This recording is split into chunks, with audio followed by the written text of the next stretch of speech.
성도의 최고의 소망이 무엇일까요? 성경은 마지막에 이 땅을 살아가는 성도들에게 우리에게 보여주는 그러한 어, 모습은 바로 주님의 나라가 아, 임한다라는 겁니다. 새 하늘과 새 땅, 새 예루살렘. 요한 성경의 가장 마지막은 바로 이 말씀으로서 마무리하고 있습니다. 주님이 우리에게 약속하신 그 나라. 오늘날 이 시대는 주님이 주신 이 나라와 이 땅을 향한 그러한 소망을 잘 인식하지 못하는 것 같아요. 이 땅이 우리의 전부인 것 마냥, 심지어는 성도들조차도 그렇습니다. 이 땅이 전부라고 생각합니다. 우리의 기도 제목도 보게 되면 주님의 나라를 소망하는 것이 아니라 초대교회 성도들이 항상 고백하였던 것은 마라나타 주 예수여 어서 오시옵소서라고 하는 그러한 요한계시록의 그 마지막의 말씀인데, 그런데 그러한 고백보다는 이 땅에서 주님 잘 살기 원합니다. 이 땅에서 성공하기 원합니다. 이 땅에서 무엇인가 되기를 원합니다. 마치 이 땅이 영원히 지속될 것인 것 마냥. 그러나 우리가 지금까지 보았던 것 같이 요한계시록 17장서부터 20장까지의 말씀에서 우리가 보았던 말씀은 큰 음녀였던 바벨론의 멸망입니다. 그리고 아, 큰 용, 그를 따르는 그러한 짐승들, 그리고 사람들의 그러한 심판이 있음을 보았습니다.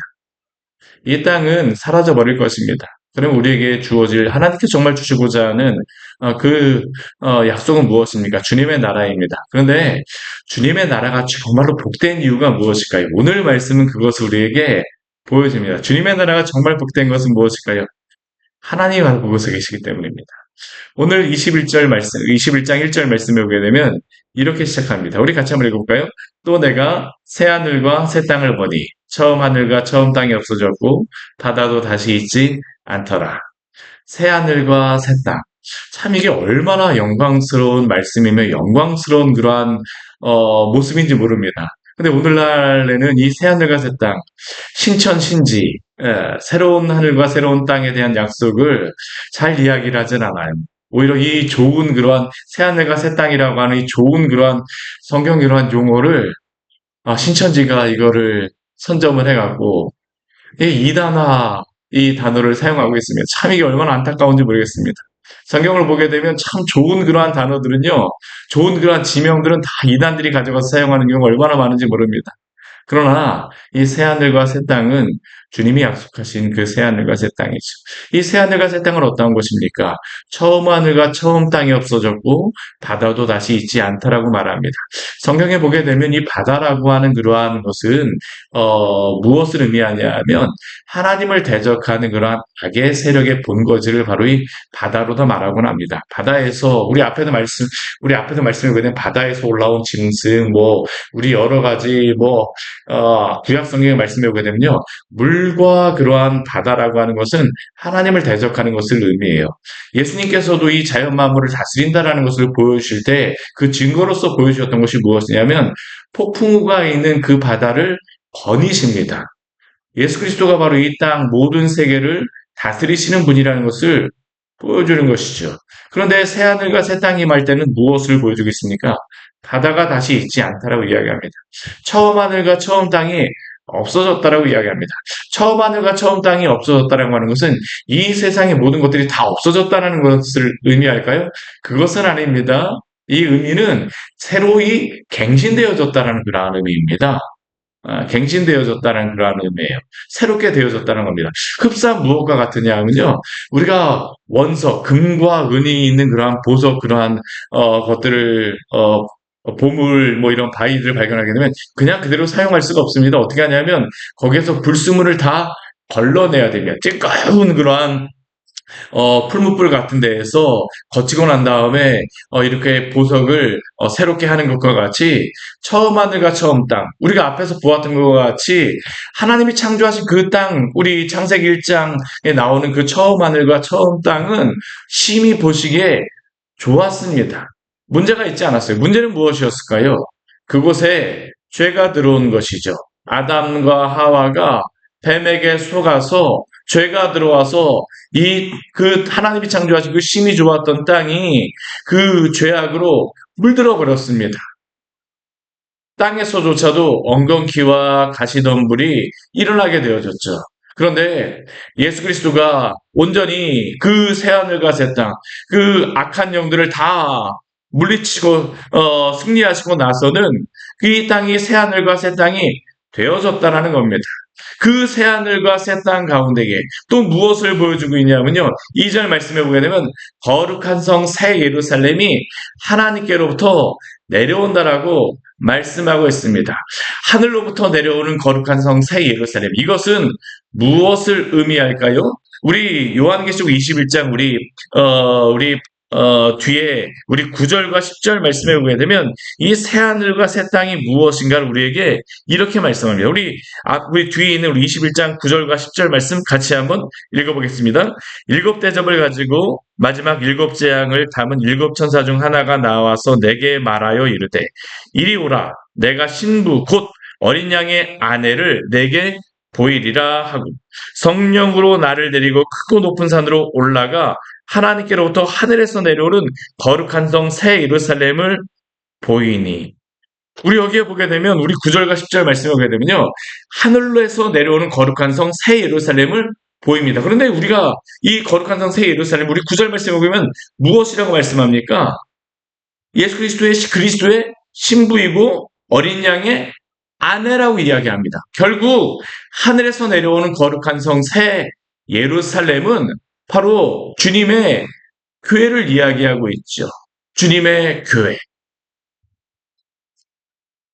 예수 그리스도의 신부요, 어린 양의 신부로서 완성된 교회와 성도들을 상징하는 것이 바로 거룩한 성 새 예루살렘입니다. 그러나 우리가 2절 말씀을 보게 되면 분명히 알 수 있는 것은 이 거룩한 성 새 예루살렘이 하늘에서 내려온다라고 말씀합니다. 이것은 교회와 성도가 땅에 속하였었고 또한 이 땅에 있었던 그러한 교회들이었지만 그러나 주님의 교회가 될 수 있는 것은 스스로 주님의 교회가 되는 것은 아닙니다. 하늘에서 내려오니 결국 교회와 성도를 직접 하나님께서 주시는 생명과 능력으로 새로운 생명을 얻게 되고 또한 양육받고 자라남으로 준비되었다라는 것을 요한계시록 우리에게 말씀하고 있습니다. 비록 이전 교회가 이 땅에서 많은 박해와 고난 가운데 있었다 할지라도 하나님께서는 신부가 남편을 위하여 단장한 같이 준비시키시고 보호하셨다라는 것을 의미하고 있죠.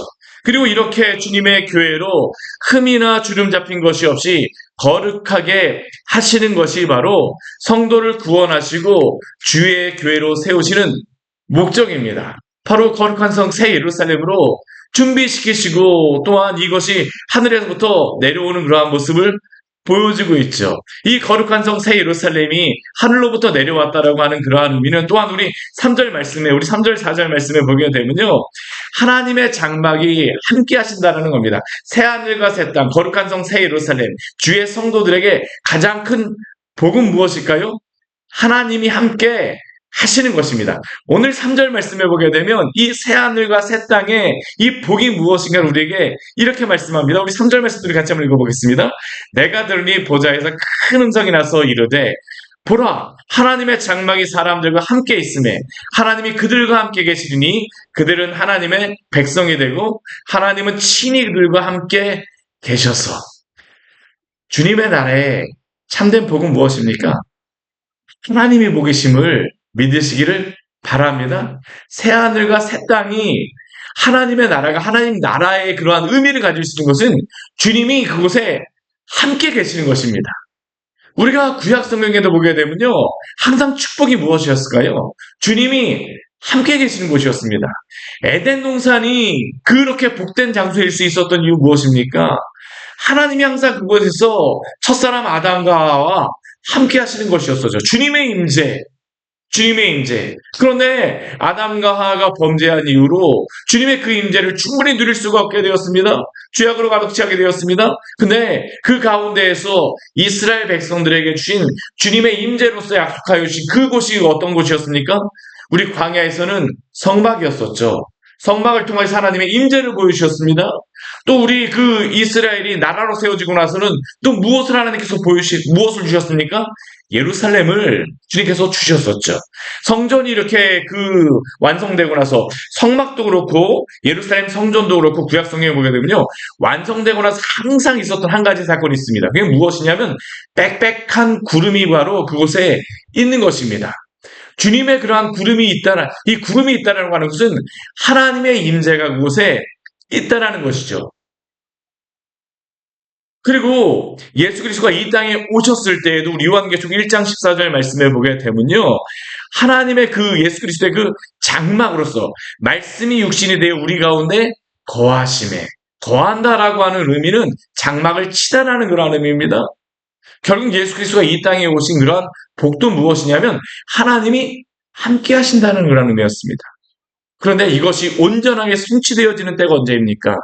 바로 새하늘과 새 땅, 거룩한 성 새 예루살렘이 임하는 그러한 그때 하나님이 함께 하시고 또한 이것이야말로 성도들의 참된 복이라는 것을 우리에게 말씀하고 있음을 우리는 기억해야 됩니다. 성도의 참된 복은 무엇일까요? 주님이 우리와 함께 하시는 것입니다. 주님의 나라에서 어떤 일이 있습니까? 오늘 우리가 아까 읽었던 것 같이 하나님과 그들과 함께 계십니다. 그들은 하나님의 백성이 되고 하나님이 친히 그들과 함께 계시는 곳이 바로 주님의 나라입니다. 새하늘과 새 땅이 이루어지고 거룩한 성 새 예루살렘 주님의 성도들 곳에 있다 할지라도요. 하나님이 안 계시게 되면 그곳이 하나님의 나라일 수가 없습니다. 하나님의 나라의 참된 복은 하나님이 영원히 우리와 함께 하심임을 기억하시기를 바랍니다. 이 소망 가운데 우리가 살아가기를 원합니다. 그리고 이 주님의 나라에서 있는 그러한 일들이 무엇일까요? 4절 말씀해 보게 되면요. 주님이 함께 하시는 그곳에서 모든 눈물이 그 눈에서 닦아지고 또한 다시는 사망이었고 애통하는 것이나 곡하는 것이나 아픈 것이 다시 있지 아니한다라고 말씀합니다. 왜 그렇습니까? 처음 것들이 다 지나가 버렸기 때문이죠. 우리 20장 우리 14절과 15절 말씀에 보게 되면요.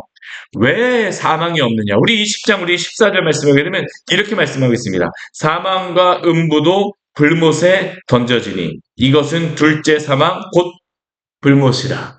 심지어는 사망조차도 어떻게 됩니까? 불못에서 다 타서 없어지려는 겁니다. 처음 것들이 죄에 대한 모든 것들이 사라져 버렸기 때문에 주님과 함께하는 곳이 무엇입니까? 영생이 있는 것입니다. 영생이란 무엇일까요? 주님이 함께하는 것이 바로 영원한 생명입니다. 이것이 바로 주님의 나라죠. 그리고 이러한 가운데에서 오늘 5절부터 우리 8절까지의 말씀에 보게 되면요.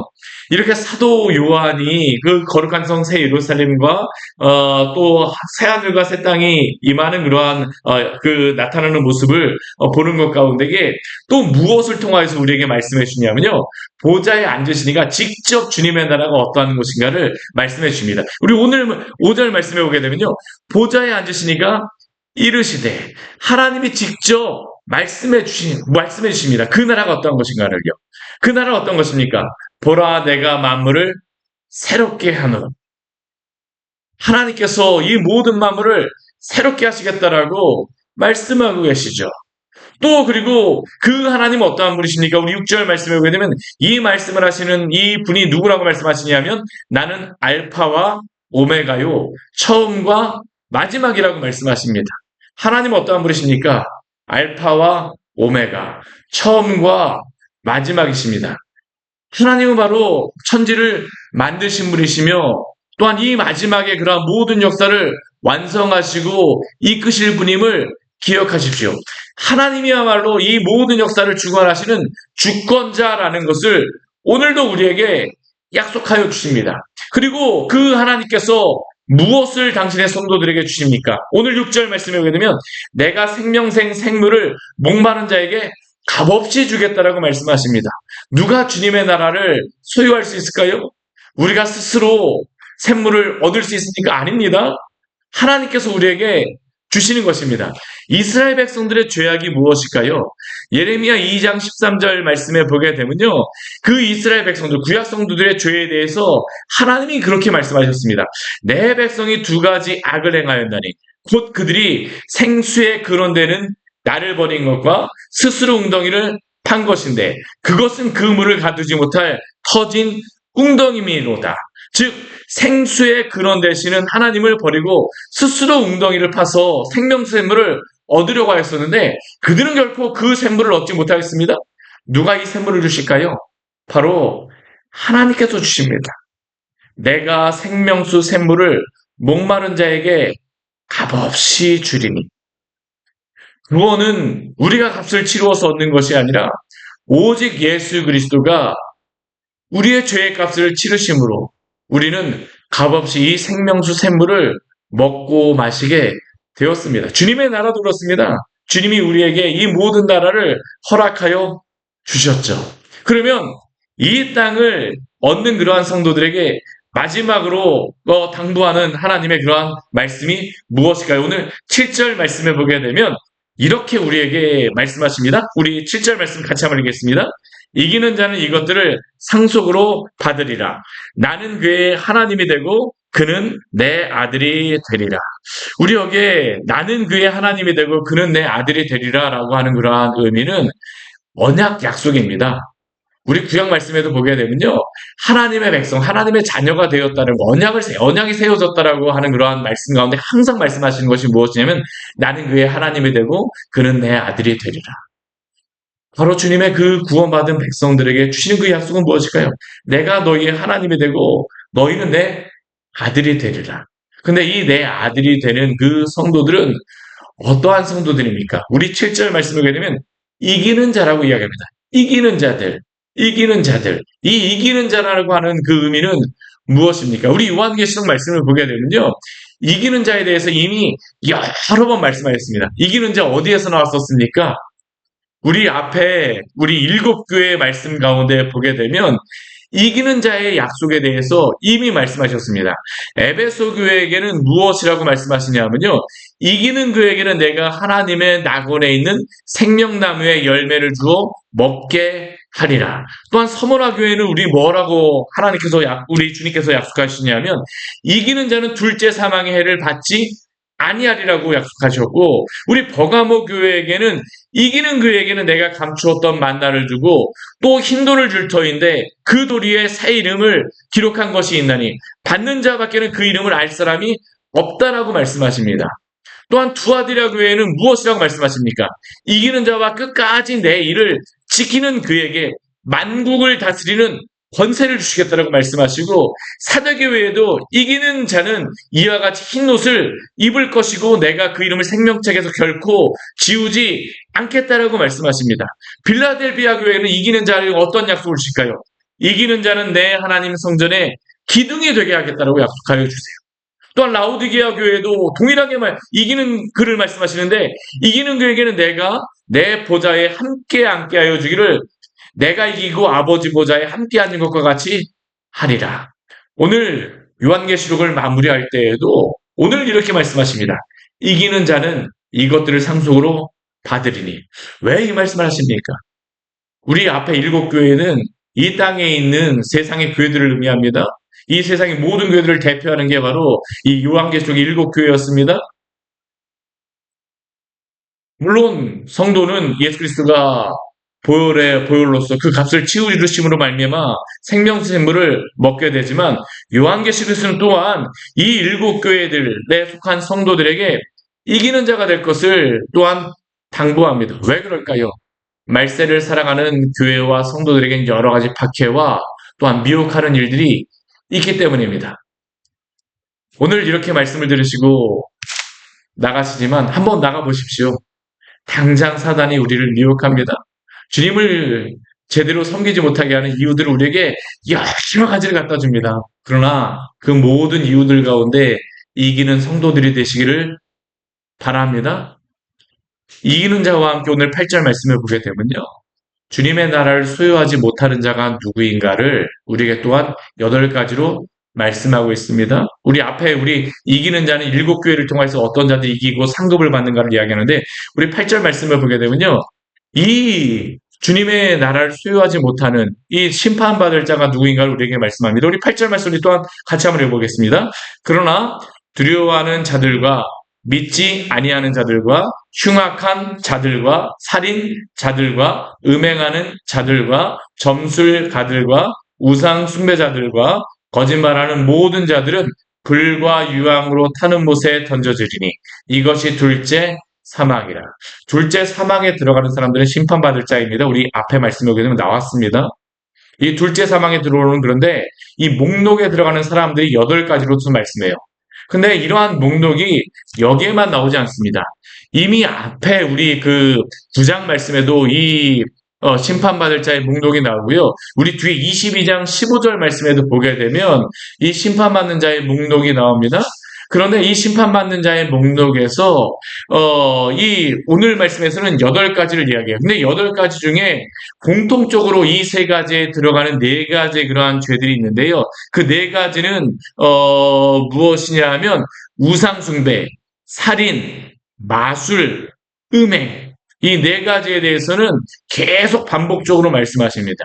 근데 오늘 8절 말씀에서는 한 가지 좀 독특한 한 가지의 것이 있어요. 이게 뭐냐면 믿지 아니하는 자들, 흉악한 자들, 이 죄를 범하는 자들은 분명히 심판을 받게 되죠. 믿지 않는 그런 불신자들도 심판을 받게 되어집니다.